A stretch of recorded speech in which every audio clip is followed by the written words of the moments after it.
A short time later, DM said she heard what she thought was G saying something to the effect of, "There's someone here."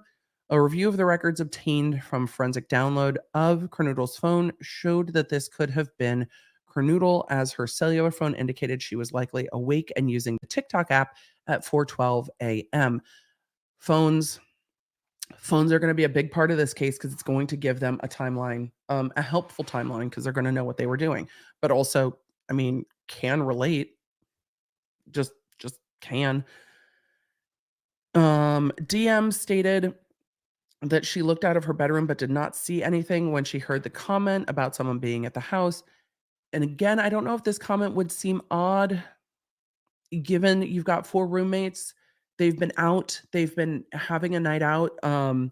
Someone coming home with someone doesn't seem too alarming at this point. Let's keep going. DM stated she looked at her bedroom but did not see anything when she heard the comment about someone being in the house. DM stated she opened the door for a second time and she heard what she thought was crying coming from Kernoodle's room. DM then said she heard a male voice say something to the effect of, "It's okay, I'm going to help you." That's chilling. Emily, just keep reading. Emily, just keep reading. At approximately 4:17 a.m., a security camera located at 1112 King Road, a residence immediately to the northwest of 1122 King Road, picked up a distorted audio of what sounded like voices or a whimper, followed by a loud thud. Those doorbell cameras. A dog can also be heard barking numerous times starting at 4:17 a.m. So between 4:12 a.m., this is just my brain thinking. So at 4:12 a.m., Kernoodle's on TikTok. Sometime right after that, they heard, what might have been crying coming from Kernoodle's room and someone saying, "It's okay, I'm going to help you," which is chilling.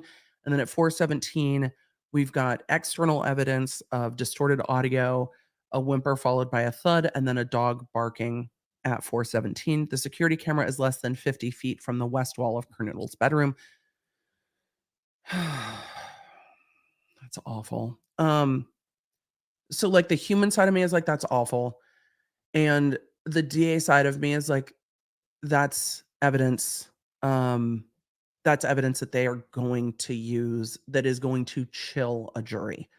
Hearing audio evidence is so visceral, and we saw that in the Daryl Brooks case, particularly when they were playing through the audio of just the audio only of the music playing in the band in the car. It's so visceral.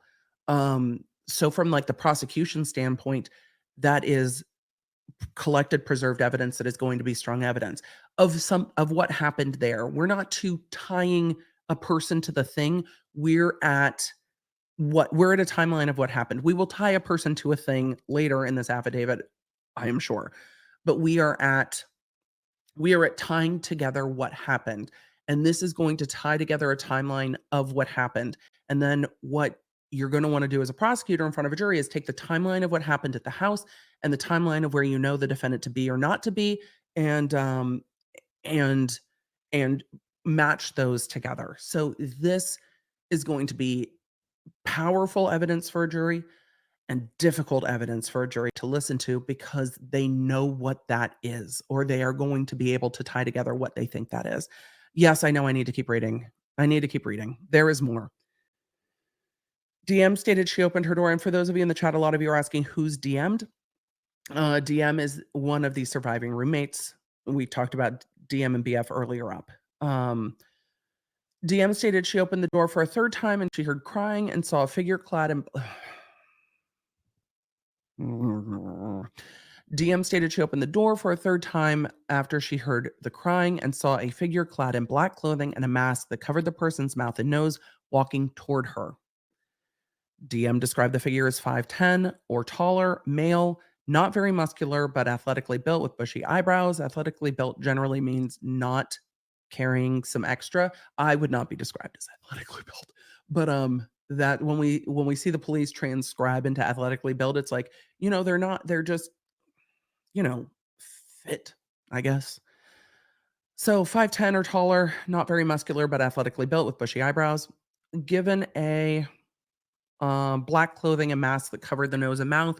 The eyes tend to stand out very much. Um, I had a witness in a court case come into court and look to identify the defendant, and you could see the recognition in their face. And this was a defendant who had had a nose and mouth covered and was like, I will never forget those eyes because they haunt me. So I'm not surprised we have so much detail about um, bushy eyebrows and eyes. I imagine that the person who experienced this DM, if they have watched any of this coverage, will have a visceral response to seeing this defendant being arrested and detained if they recognize this individual, and that will be a very visceral response if they have to identify this person in court, because this will be a witness if this goes to trial that will be sitting in court and will be looking at that person and identifying them in court, which will be difficult.